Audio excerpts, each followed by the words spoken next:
Tapi mohon maaf Bapak Ibu, jangan sampai ketika mesantrenkan anak itu los dilepaskan, jangan Pak. Karena dalam kitab Ta'limul Muta'alim penentu keberhasilan santri itu 3. 1 gurunya, 2 santrinya, 3 orang tuanya. Apa yang pertama Ibu Bapak? Gurunya. Yang kedua apa Bapak Ibu? Santrinya. Yang ketiga orang tua. Walaupun gurunya hebat, santrinya hebat, tapi orang tuanya kurang mendukung, ini juga bisa ngehijab Pak. Contoh Pak, contoh. Based on true story, makanya gitulah, terinspirasi dari kisah nyata.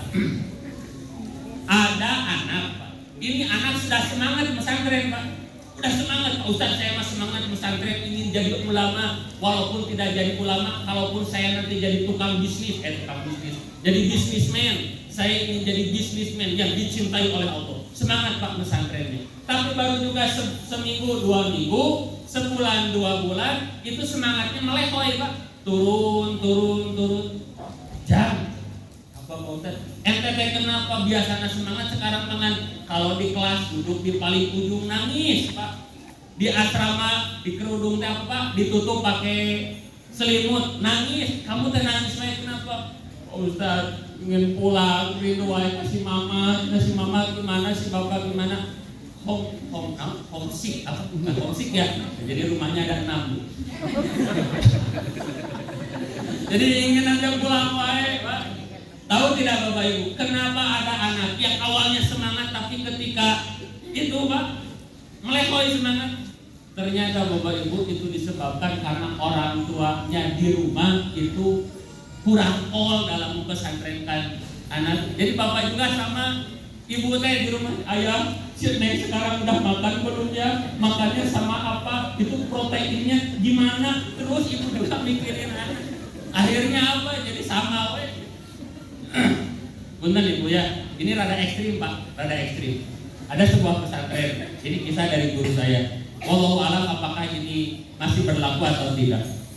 Ada sebuah pesantren di zaman dulu Pak, yang mana setiap alumninya itu selalu menjadi seorang ulama besar. Tahu tidak Ibu, Bapak, wasilah beliau para alumninya menjadi ulama besar kenapa? Karena ketika orang tua datang kemudian menitipkan anaknya kepada kiainya, itu melakukan ijab kabulnya yang di luar nalar manusia. Bagaimana ijab kabulnya? Ibu bapak kalau kesini bawa santri biasanya sambil bawa apa?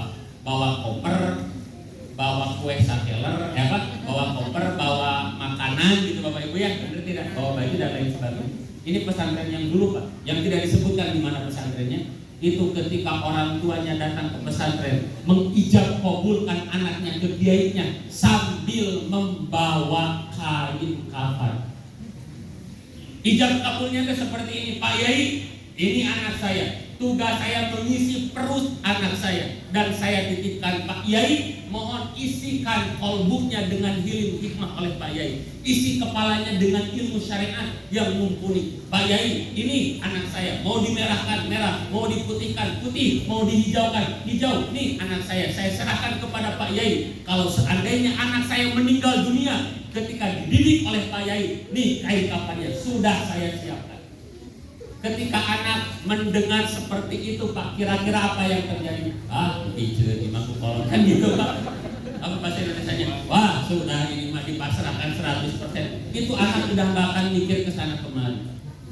Tapi ketika anak mau berangkat nih nanti ya makanya gini Pak, itu langsung ke beban Pak. Anak gak akan pol Pak pesantren. Dan ketika anak tidak pol, gak betah. Kalau anak gak betah, ilmu susah masuk Pak. Kenapa saya berkata seperti itu? Pengalaman. Saya pernah mengalami pesantren dan ditangisi oleh ibu saya. Rungsi Pak, apa cerita? Gak betah di pesantren itu. Hingga akhirnya saya pesantren. Gak lama Pak di salah satu pesantren keluar. Saya bingung, ya Allah kenapa kok saya gak betah pesantren. Adik saya bilang ke saya, si mama mah tiap beting cerik, tiap malam nangisin sudah gitu. Akhirnya gak betah. Jadi ibu Pak, kunci anak berkah dapat ilmu banyak, kuncinya betah.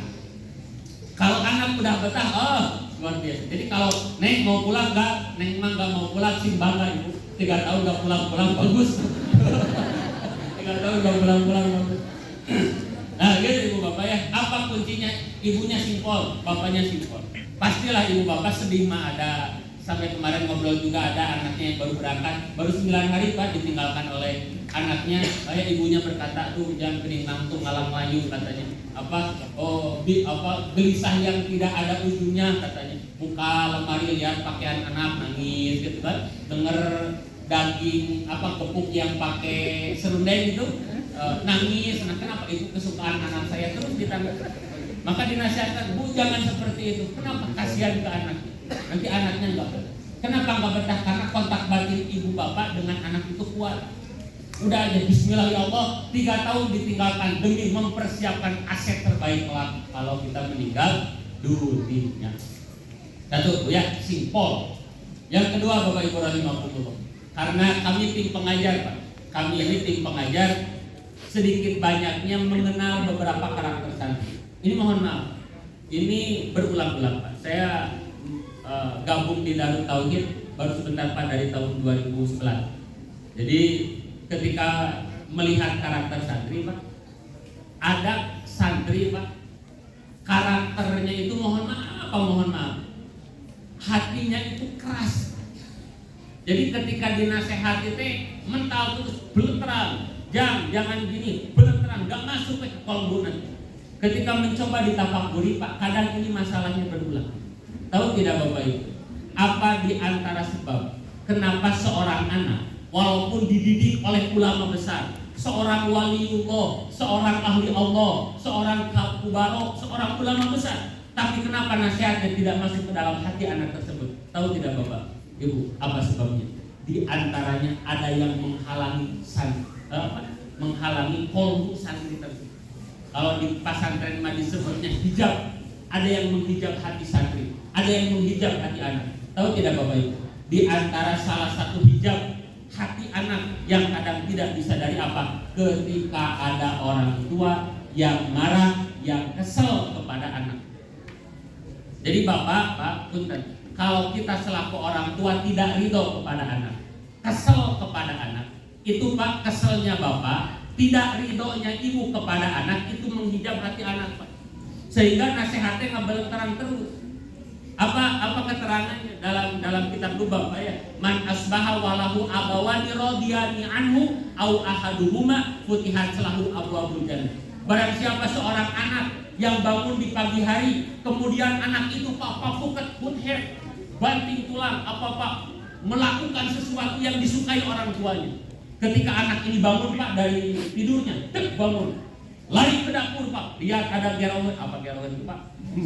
Cucian, piring dicuci, lihat ada katel dicuci, ada sampah di dapur disapu, di WC digoseng, lihat motor bapaknya kotor dicuci. Pak, lihat anak yang setiap pagi bangun, kemudian bekerja, sampai lu atlet keluar kesang badan kesang lembut Pak ya, sampai itu kelelahan berbakti untuk kita. Ibu ridho tidak?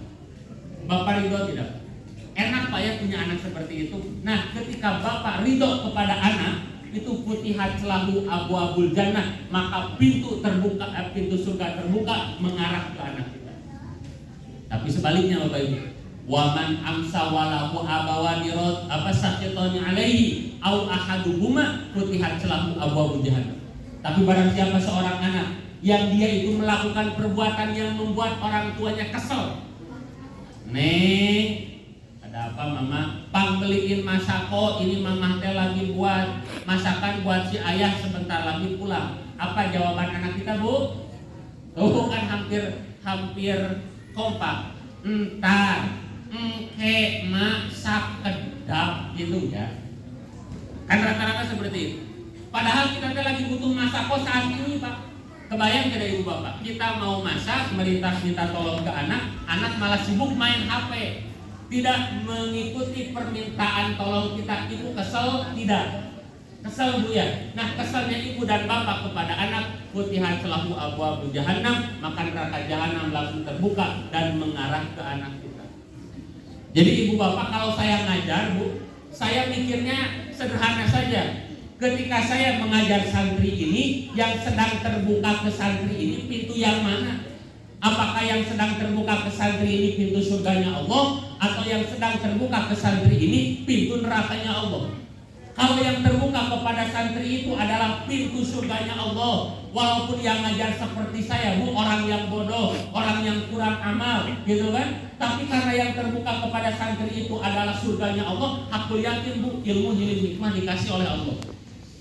Tapi ketika yang terbuka kepada santri itu adalah pintu nerakanya Allah, Bapak Ibu, walaupun yang berbicara di depan ulama besar, kata orang Sunda mas sampai ngabudah, berbusa menasihati anak tersebut, mental, Pak, tidak akan masuk. Kenapa? Yang terbuka pintu neraka. Jadi gimana tuh Satria, Ibu, Bapak? Kalau boleh, ya, kalau boleh saya menyarankan, jangan terlewat satu hari pun kecuali Bapak Ibu masing-masing semua ikrar kepada Allah. Ikrar kepada Allah dengan sepenuh hati. Ya Allah, hamba memaafkan kesalahan anak hamba dohir dan batin, dan hamba ridho dohir dan batin kepada anak hamba. Coba Bapak Ibu, setiap malam, setiap hari ikrarkan, sampaikan itu kepada Allah Subhanahu wa Ta'ala. Karena Bapak Ibu pengalaman nyata, ada seorang teman saya didatangi sebuah keluarga, yang mana di keluarga tersebut ada seorang pemuda, Pak, yang kurang lebih 1 tahun tidak bisa bangun dari kasurnya, tidur di sana, makan di sana, di sana, pipis di sana, nggak bisa. Kemudian diantar keluarganya ke teman saya minta doa. Pak Ustadz, saya minta doakan ini anak saya, khawatir ada gini, ada gitu, ada gangguan dan lain sebagainya. Tapi luar biasa, ilham, petunjuk dari Allah. Kata teman saya, ibunya yang mana? Yang ini udah sepuh ibunya. Ini mang-mangnya ya, ini kakak-kakaknya ya, ini adik-adiknya ya, sok semuanya keluar. Ada apa itu Pak Ustadz? Saya mau ngobrol 4 mata dengan ibu. Nih. Dan ketika ngobrol, Ibu, apa? Ini subhan. Kalau saya boleh tanya, apa dosa anak ibu yang sedang terbaring itu kepadanya? Ibunya berkata, nggak ada Pak Ustadz, nggak ada. Bu, jangan bohong kepada saya. Apa dosa anak ibu kepada ibu? Nggak ada Pak Ustadz. Yang ketiga, Bu, sing wakca palaka. Oh aduh, sing jujur sejujur-jujurnya. Apa kesalahan anak ibu kepada ibu? Pertanyaan yang ketiga, tiba-tiba ibunya tertunduk. Kemudian tangannya mengepal. Oh, kekerot lah kata orang. Tah eta Pak Ustaz, maksudnya tah eta apa itu nggak ada bahasa Indonesianya Bu ya? Tah eta apa? Maksudnya apa? Saya itu Pak Ustaz pernah diperlakukan oleh anak hamba yang mana perlakuan itu sampai sekarang masih sakit di hati hamba. Di hati saya. Maksudnya apa? Diceritakan dosa-dosa dari anak itu, dari mulai perkataannya, sikapnya. Pokoknya mah ibu bapak itu gak dikasih tahu tuh oleh teman saya. Pokoknya mah anak ini Pak, tingkah lakunya ada sesuatu yang membuat sakit ibu. Sampai ada statement seperti ini. Pokoknya Pak Ustadz, sampai kapanpun saya tidak akan pernah memaafkan anak saya.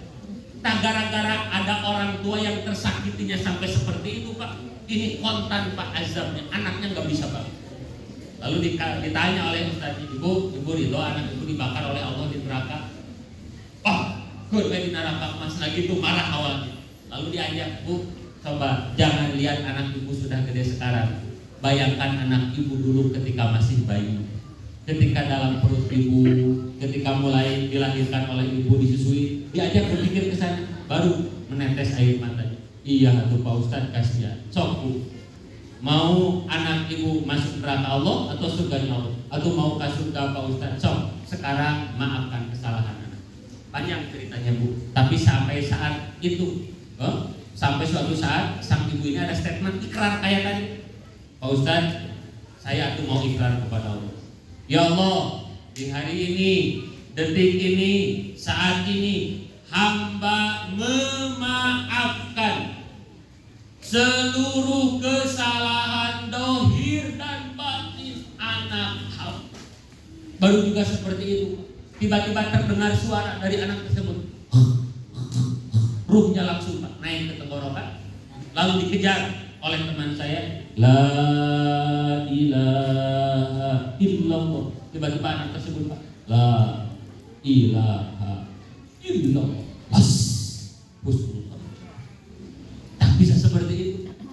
Murkanya orang tua kepada anak ibu bisa menghalangi husnul khotimah, bisa menghalangi mati yang baik, apalagi ilmu yang berkah. Pak, jadi kalau bapak ibu masih ada unek-unek, kadang kesel ke anak, tidak nyaman ke anak, itu hakikatnya sedang menghijab hati anaknya dari kebaikan. Jadi bapak ibu sekali lagi, bagaimana agar anak kita menjadi anak yang soleh? Pertama, ayah ibu simpel, lepaskan, kata orang Sunda mah, gitu. Jangan dipikirin terus, udah, pol itu. Yang kedua, bapak ibu setiap hari ikrar, ya Allah, hamba ridho kepada anak hamba memaafkan kepada anak hamba. Gimana sudah hati masih kesal, yang penting kita belajar lisan dulu. Nanti kalau ibu sudah benar-benar melepaskan anaknya berjihad mencari ilmu Allah, ibu banyak ridho kepada anak, semoga bapak ibu Allah mengkabul seluruh harapan bapak ibu membesantrenkan anak-anaknya di pesantren kita ini. Amin ya Allah ya Rabbal alamin. Baik, saya Pak. Baik, saya Bapak Ibu, kita akan tutup dengan doa bersama-sama. Nanti Bapak Ibu ketika di pertengahan doa, Sabria berdoa, ya Ghiyathal Mustagifin, ya Amanal Khalifin, ya Mujibad Da'awat, ya Qadiyal Hajat, istajib doa'ana. Nah, nanti Bapak Ibu masing-masing doa ya Bapak Ibu. Doakan yang terbaik untuk putri-putrinya pesantren di sini. Bapak Ibu yang ingin anaknya jadi mandiri, jadi soleh, mensyafaati dunia akhirat, mendoakan kita dan lain sebagainya, berikan doa yang terbaik. Semoga dengan wasilah bulan Dzulhijjah yang mulia, dengan wasilah tempat-tempat Allah yang mulia ini Bapak Ibu ya, dengan wasilah orang-orang soleh yang hadir di majelis ini, apalagi dalam keadaan hujan, semoga doa kita diijabah oleh Allah Subhanahu wa taala. Amin ya Allah ya Rabbal